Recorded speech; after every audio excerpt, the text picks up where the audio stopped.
Hello again and welcome everyone to today's session. It is an information session about the European Climate Pact and about the call to become Climate Pact ambassador or partner that we have just launched this week. And this will be the content of today's session. Laura will start welcoming you and giving you some context on EU climate action and EU climate policies. And then I will connect this with the Climate Pact and present to you the European Climate Pact and its objectives and how we're trying to accomplish those objectives. And then I will talk more about the call to become ambassador or partner. And then we will have a Q&A so that you can ask us your questions. And the way that we will be taking questions from you will be via Slido. You can scan this QR code, or you can also go to slido.com on your browser and then just put the hashtag Climate Pact, and then you will be able to join the Slido and ask us questions. So just to test if the Slido is working, I added one first question asking you what country are you joining us from, also to have a bit of an overview of who are the participants of this webinar and what you would be interested in. Okay, so I see France is really big, means we have a few French, and then we also have people from Belgium, Estonia, Spain. Okay, that's great to see a bit of diversity there. Well, and so you can continue being on Slido and send us your questions from there during the presentation. But now we will move on to Laura's context on EU climate action. Thank you, Mar, and hello, everyone. Happy to have all of you on this call. So as Mar said, we'd like to start with a little update on where we are in terms of EU climate action in general. We work in the Climate Policy Department of the European Commission, and as you know, this is the big challenge that we are working on. It's global warming, and it is here today, and it concerns all of us and all the communities we live in, all the cities we live in, the countries each of us lives in that you were sharing in the Slido poll earlier. So we know that this is a challenge that will be with us for a long time to come. But what we also want to pass as a message in the Climate Pact initiative is that all of us can do something about it. And the EU is doing something about it. So I can give you a little update on where we are in terms of EU climate action and what are some of the policy priorities that we're working on right now, and how we also see the Climate Pact contributing to addressing these different challenges. So Mari, you can go on the next slide. While we're working on the huge challenge of climate change, we are also working on many other challenges.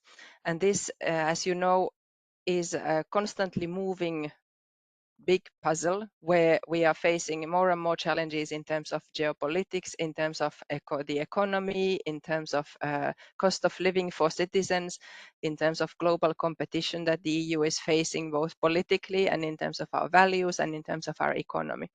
So in this mandate of the European Commission, in the 5-year period that we are in now, what we are increasingly working on is how we can really tie in our climate action with all the different pieces of this puzzle. How can we modernize our economy? How can we ensure that we have a clean energy that is also helping us secure our energy supplies and be more autonomous from other regions and other countries? How can we prepare for the growing uncertainties that we are facing because of climate change, but also because of these other economic, societal and political challenges? And how can we make sure that we can have a good life for Europeans and for people outside Europe today and tomorrow? So build a long-term vision and build a long-term action that brings concrete benefits for people. This has different sides of the coin. The two sides, well, a coin has two sides. The first side is what we call mitigation, reducing greenhouse gas emissions, which is the big cause of the issue. So we can go to the next slide. Here, we have set an EU target. for the long term. For 2050, we need to be climate neutral. That means we need to continue reducing our greenhouse gas emissions across all sectors of the economy. What you can see here in this little graph is that we have already made quite some progress, but we need to do much more to reach that goal by 2050. We work towards these goals by setting intermediate targets for the EU economy as a whole, and also specific policies for different sectors. We can see that some sectors have made quite a bit of progress. For example, emissions from industry in the EU have actually reduced quite a lot. Emissions from transport has been more challenging. But we will need to work in all of these areas to make sure that we get to this long-term objective. On the next slide, we have a snapshot of where we are right now in terms of preparing those policies. We are now in 2025. Our next milestone is the 2030 target. If you move to the next slide, we can see some of these milestones there. What is good news in this work is that we are actually making progress. We are on track towards the 2030 targets if we keep on the action that has been agreed at EU level and in the different EU countries. What's now on the table at the EU level is the next milestone. It's the 2040 target. What is the intermediate step in the next decade before we reach the goal for the 2050 for the 2050 climate neutrality target. So this is what's at the topic of some heated discussions at the European level at the moment.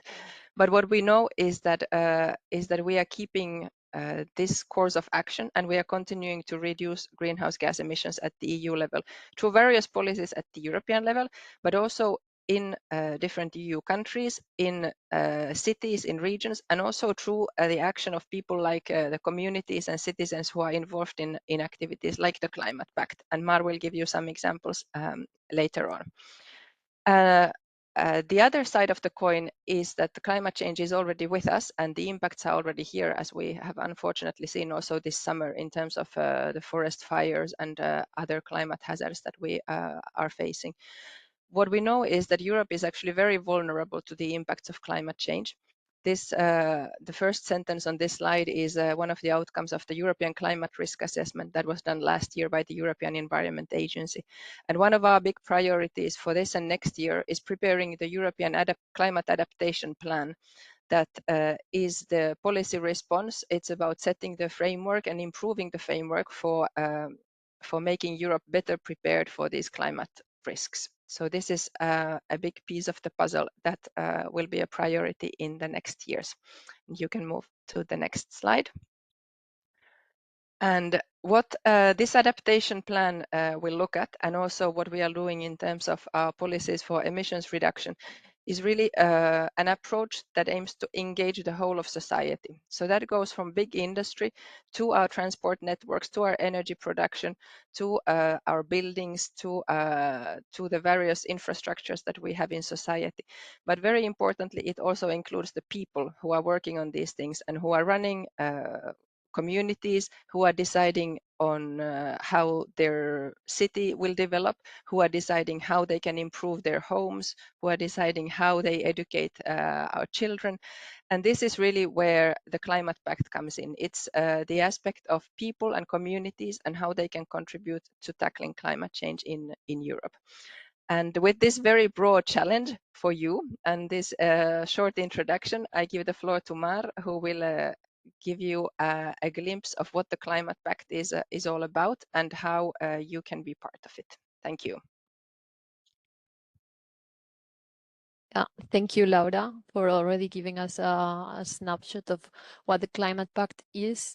And if we had to explain it in just one sentence, it would be what I wrote here: a community empowering EU climate action.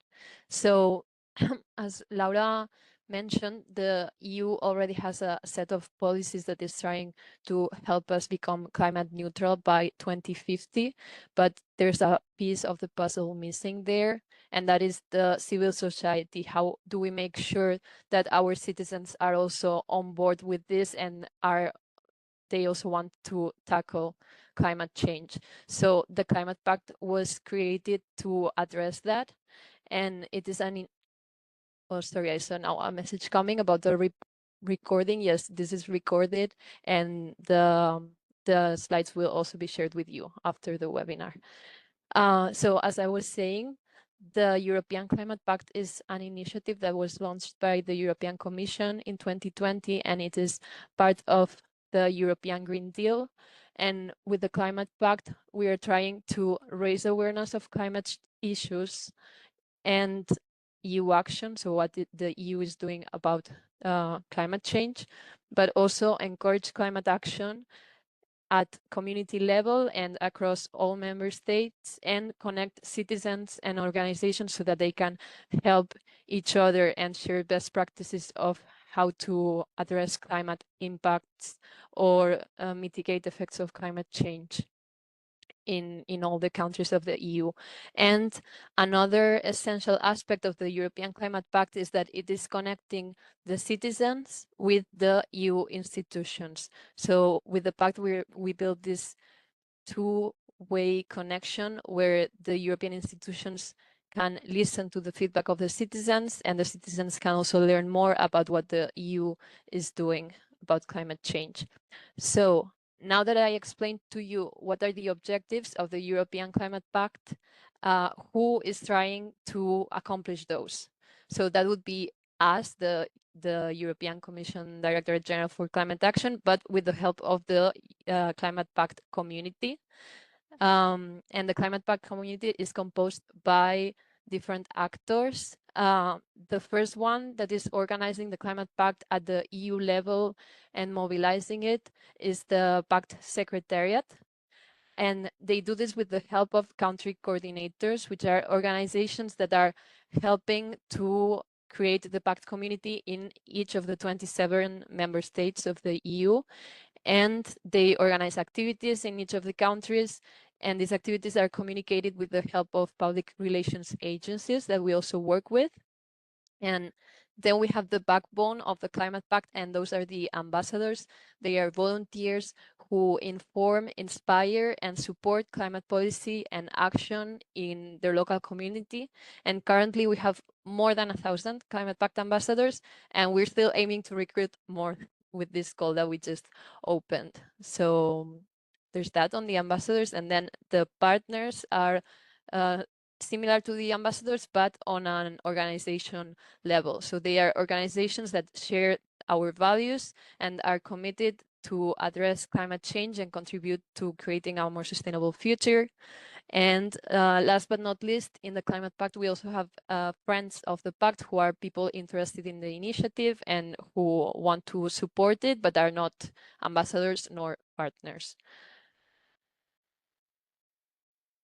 Okay, and if you want to get a better view of who are these people that compose the Climate Pact, you can check the interactive Climate Pact map.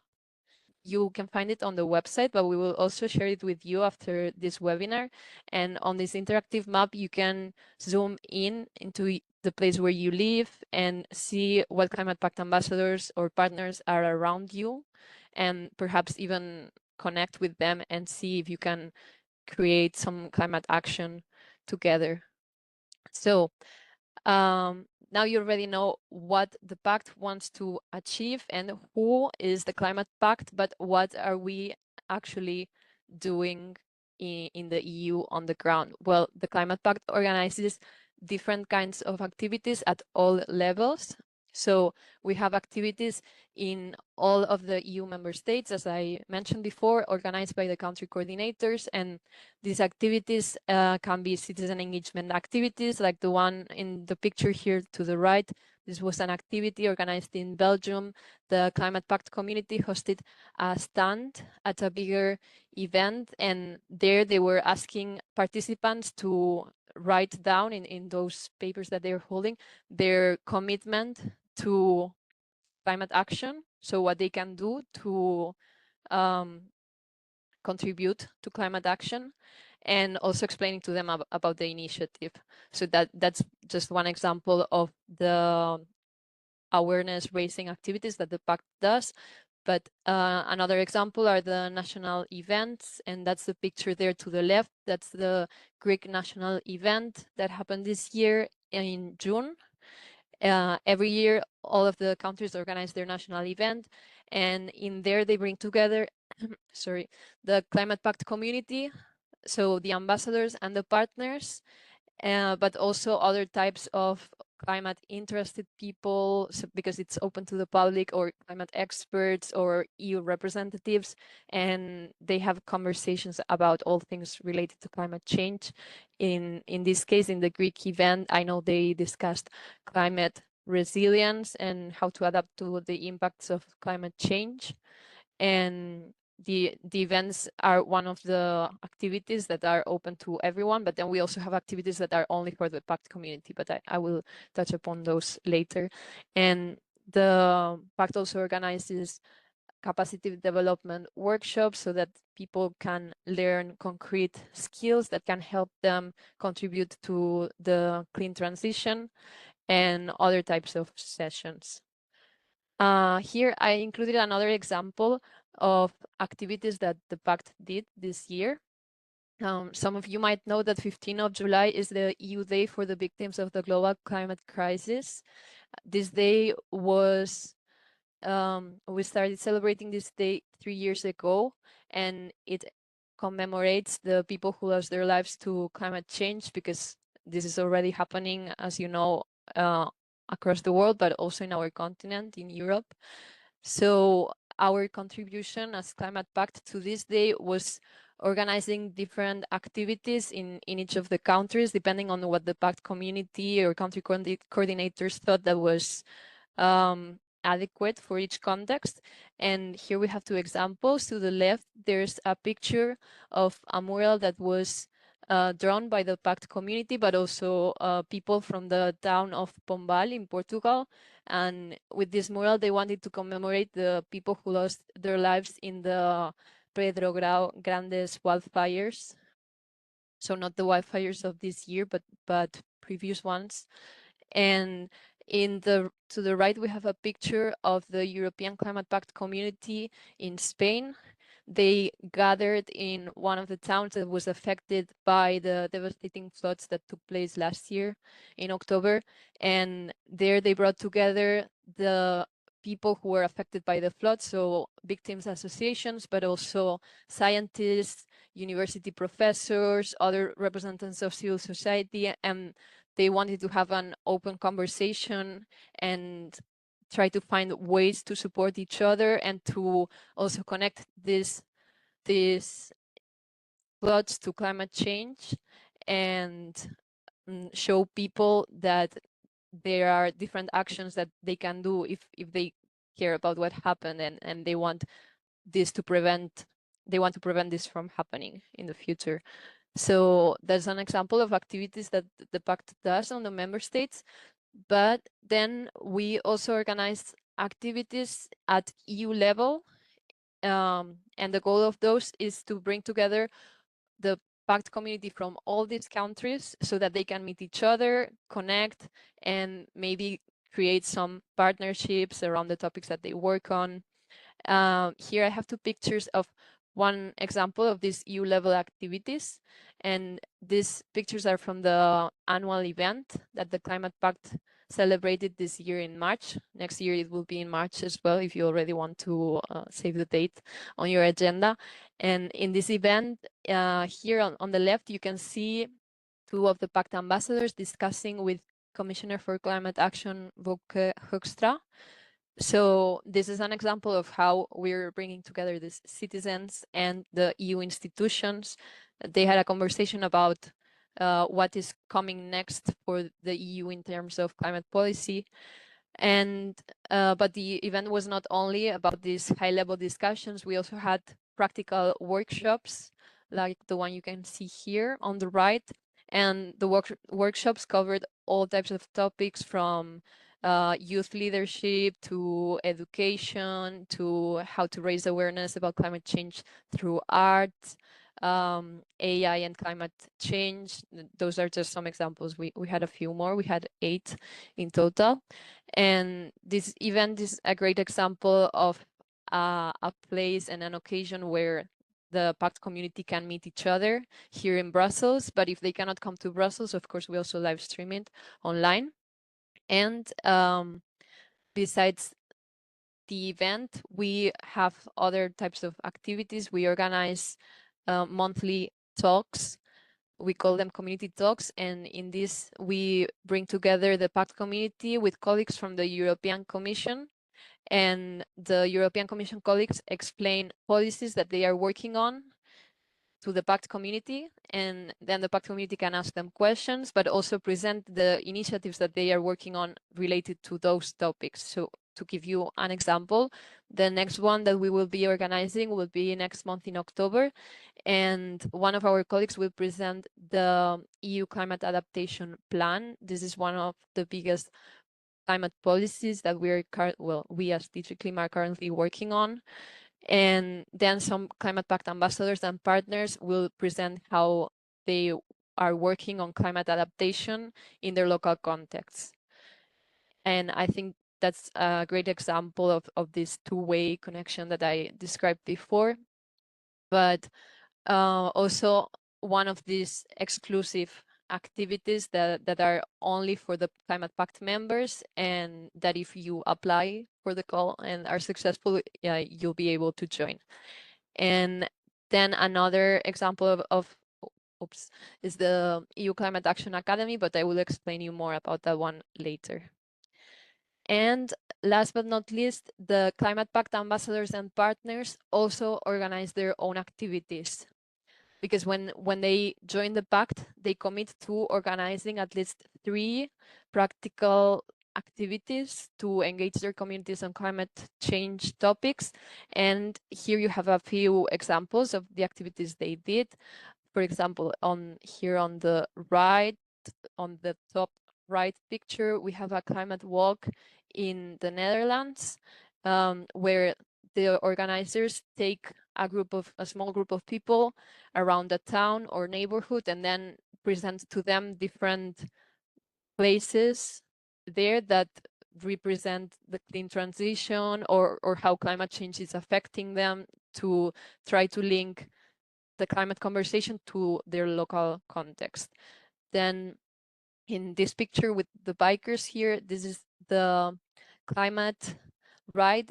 It is an activity that one of our partners, Cycling for Climate, organizes every year, and it is a fundraising event, but also an awareness raising activity, because they cycle through what would be the coast of the Netherlands if the sea level rises.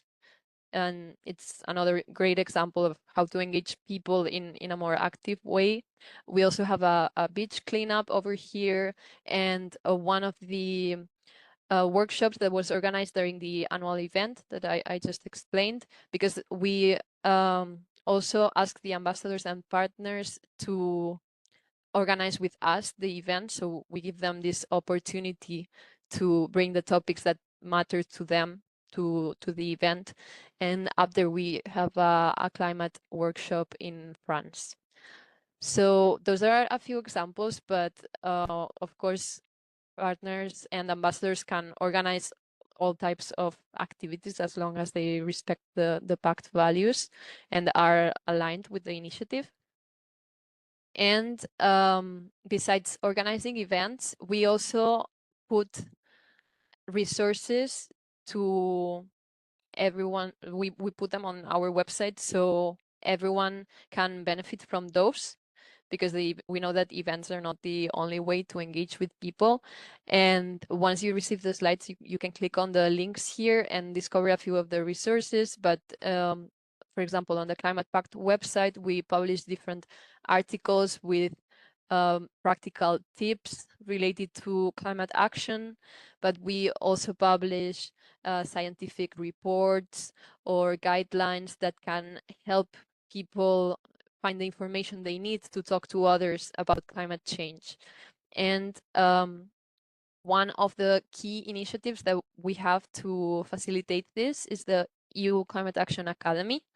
The academy it has 2 parts. The first one is the online courses we now have 4 online courses that you can access on our website and take them whenever you want. They are self-paced courses, and the 4 that we have now are on fostering behavioral change, on communicating about climate change, um, communities leading, well, how to mobilize your community on climate topics, and citizen science.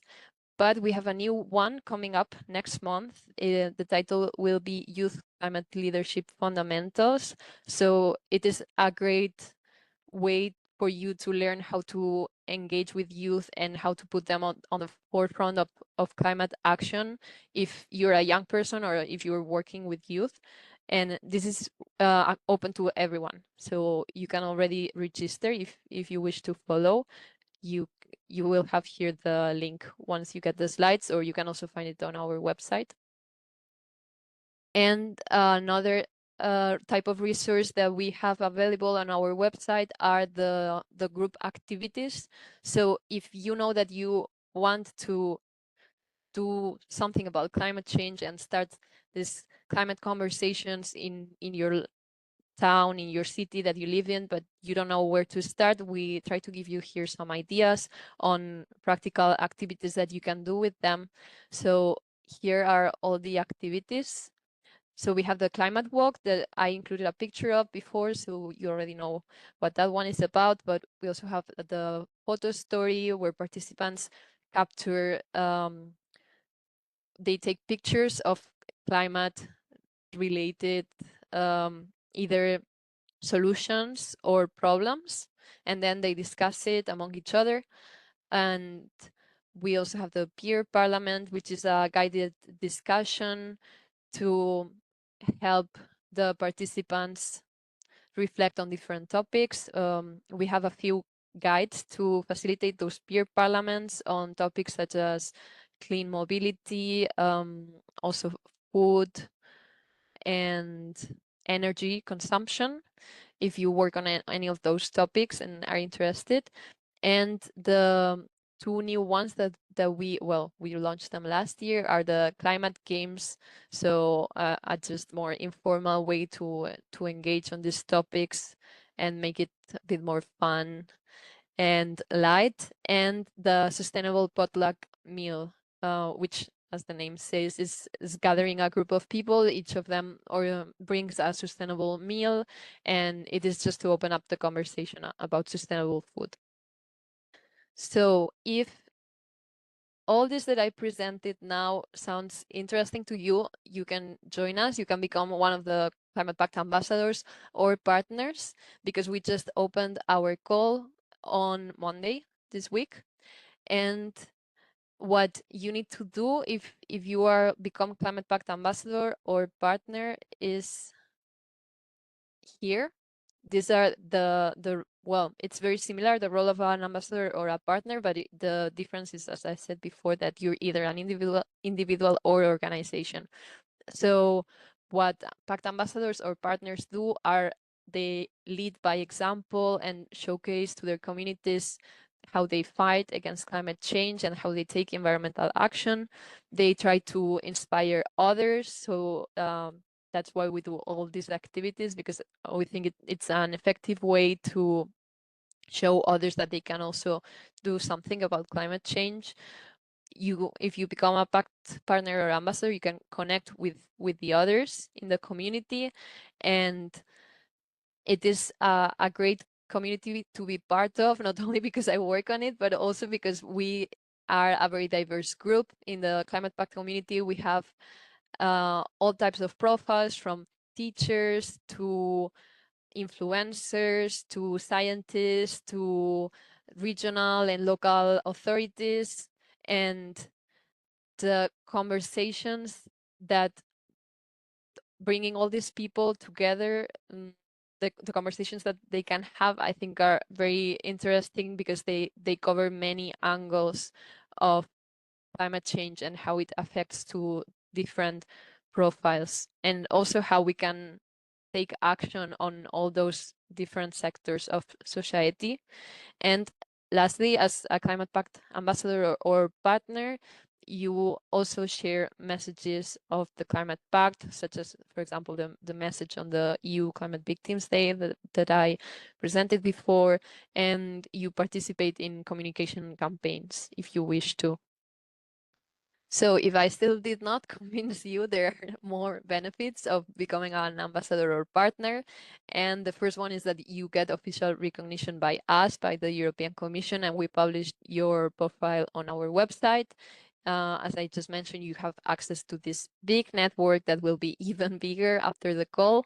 And you can find other people both in your country and in the EU that are like-minded and that are working on the same topics as you and can perhaps give you inspiration, or you can give them support or your ideas on how their initiatives would work better. You also have exclusive access to these events that I described before, and you can gain more visibility for your climate work and your climate action, because if you become part of the community, the country coordinators and the pact secretariat can support you in your climate activities that you wish to organize. We do not give financial support, but they can support you with logistical details or communication. They can help you attract more people to these activities or talks that you organize. And yeah, last but not least, you also have the opportunity to join these events, such as the annual event that I showed before. And if you want to apply, what are the requirements? Well, if you want to become a Climate Pact ambassador, you have to be residing in one of the EU member states. You need to commit to at least 3 concrete climate actions. If you apply, you will see on the application, we already ask you to explain to us what 3 concrete actions you wish to do as a Pact ambassador, because we want to make sure the people joining us will create an impact in their local communities. So that's why we want to see how they are already doing climate action, because I'm sure some of you are already doing that as part of your work or volunteer activities that you do outside of work. And you can always connect those to the Climate Pact. So you need to commit to these 3 concrete actions. And if you don't have ideas on what to do, you can always follow one of these group engagement activities that I explained before, but you can also go to your former school and talk to students about climate policies and climate action, or you can create communication material such as write in your local newspaper or publish communication material on your social media. That also counts as an action. If you join the pact, you also need to participate in at least 2 of these EU level events, and it can always be online, of course, because we know not everyone has the time to come here to Brussels, and also 2 national events. And you need to respect the Climate Pact values, of course. And then the requirements to become a partner are slightly different. And you need to be based in a EU member state. Your organization needs to be registered in the EU. It needs to be a membership organization, a part of a network, or do some type of outreach, because that's how we think that the message of climate action will go through, if you're already doing this type of communication and outreach activities as part of your regular work. And to become a partner, your organization needs to be either a non-profit, an organization in the education, culture, or scientific departments, or you can also be public sector organization or local government. And then 2 last points, you need to demonstrate your commitment to climate action, and of course, not have any history of greenwashing. And with that, we move on to the Q&A part of today's webinar, and I see we already have a few questions. Will ambassadors partners receive financial support? No, as I mentioned, no financial support, but you do receive logistic or technical or communication support for your activities. And for example, for the annual event, if you take an active role in the event and you are organizing one of the sessions or you are a speaker, the European Commission will cover your costs to come here to Brussels and participate in the event. So it's not direct financial support, but I think it's also an incentive. Next one, how does it work in my country? Do you have an agency that can help my work, or it's only at EU? Yes, so there's the country coordinators, and they are organizations that are implementing the pact in all the EU member states. So yes, there is an agency, well, a coordinator that will help you with your work in the national context. And actually, something that I forgot to mention, if you are already working on climate related topics and you think you could collaborate with the pact, but are not sure if you want to join the pact as an ambassador or partner, you can always reach out to the country coordinator of where you live. I will, in the next slide, I have linked the list of country coordinators, so you can find their email there and write to them saying what you do or what ideas you have for climate action, and see if there's a potential partnership between the Climate Pact and your organization or community. Okay, next one. Is there a training or something to become ambassador and on climate policy? So to become an ambassador, you need to, once you apply and you are selected, then you need to do a course. Well, yeah, it's a short one. It doesn't take a lot of time, but you need to complete that to become Climate Pact ambassador. And on that one, there are a few questions about climate policy, but I mean, you don't need to have any pre-existing knowledge on EU climate policy. You will learn it there in the course and then answer questions. And yeah, and the other way that we give more information about climate policy is in these community talks that I mentioned before. So the events where Commission colleagues present their work to Climate Pact ambassadors and partners, because there you hear directly from the people who are working on those policies. And I think it's a great opportunity to learn more about them and also directly ask your questions. Can an Erasmus Plus agency or Salto Green apply to become partner? I think you could. I think technically Erasmus Plus agency could, because it's an educational organization.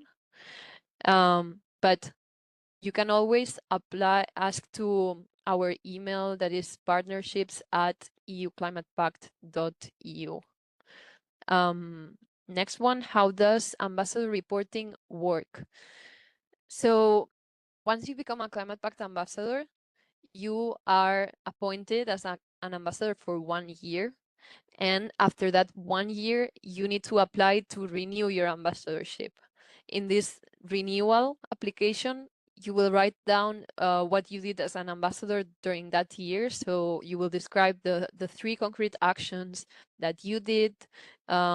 You will tell us which events you followed, and that is the reporting that an ambassador needs to do. But besides that, we also, well, encourage, and it's almost a requirement as well, we encourage our ambassadors to be in communication with their country coordinator, and then they are also normally explaining to the country coordinator what they are doing, and that's also a way for the country coordinator to know how to support them best. And then the country coordinators relay that information to us, to the European Commission, but also the Climate Pact Secretariat. So we can also communicate in our channels, so in our newsletter, in social media, on the website, about the activities that ambassadors are doing. So you have that hard reporting in the renewal, but you can also voluntarily talk to your country coordinator and tell them what you have been organizing as an ambassador. Next one, one second. How are the applications to become an ambassador approved depending on the profiles? As someone who creates content on social media, how the pact supports this type of profile? Okay, so the applications, you fill in the application survey, and then that will be read by the Climate Pact Secretariat. And we have different criteria, and we will see who from the applicants will be onboarded. And we normally try to find profiles who have access to a wider community so they can do outreach activities more effectively, but not only, because as I said, we're interested in all types of profiles. So that is a bit how the process works. We also try to keep some balance between the EU member states so that the communities in each member state represent more or less the population of that member state. So there's also that aspect when we are assessing the applications. But yeah, those are our criteria: the outreach potential, but also the country of residence. And overall, we want applications that explain these concrete actions. We don't want only buzzwords related to climate change, but a plan of how I am going to achieve this outreach that I want to do. And then as someone who creates content, how the pact can support that. So we work with influencers and also non-influencers who are part of the pact community, because we create content on our social media, which is the social media of DG Klima. It is on, well, we can send that to you on the recap email that you will receive after the webinar. But on Instagram, it is our planet underscore EU. And you can also find us on LinkedIn, X, and Facebook. And we create content with these influencers, but also with other ambassadors who are not influencers, and post it there. So I think that that is a great opportunity for engagement, because the Commission social media profiles are quite big. And we also have, for example, this EU Climate Action Academy online course on communicating about climate change. And I think that that would be a great resource for someone who is a content creator, because it gives you some basics on what works best to talk to people about climate change. So yeah, that would be some two examples of how we can support influencers. I see the next one. Since the EENTG sustainability is aware that the EEN advisors can apply as ambassadors, does it mean that it is agreed with? Okay, so I think you would, of course, be eligible to become a Climate Pact ambassador, but I'm a bit lost with this question, because I'm not sure what EEN means. I'm thinking like European environment, but yeah, so you can send your concrete question to us at ambassadors@euclimatepact.eu, and the Pact Secretariat will help you with that. It's the European Enterprise Network. Sorry. Yes, you can of course become an ambassador and will be eligible if you're part of the European Enterprise Network. And in fact, for this call, we're looking for more profiles that are working on the business sector. So we encourage you to apply, or also to share this ambassador call with your networks, with your community, because perhaps you know other people who would be interested in applying. I forgot to mention that before, but I think many of you are working on as part of bigger networks. So it would be great if you already know some people who would be interested and can share this information with them.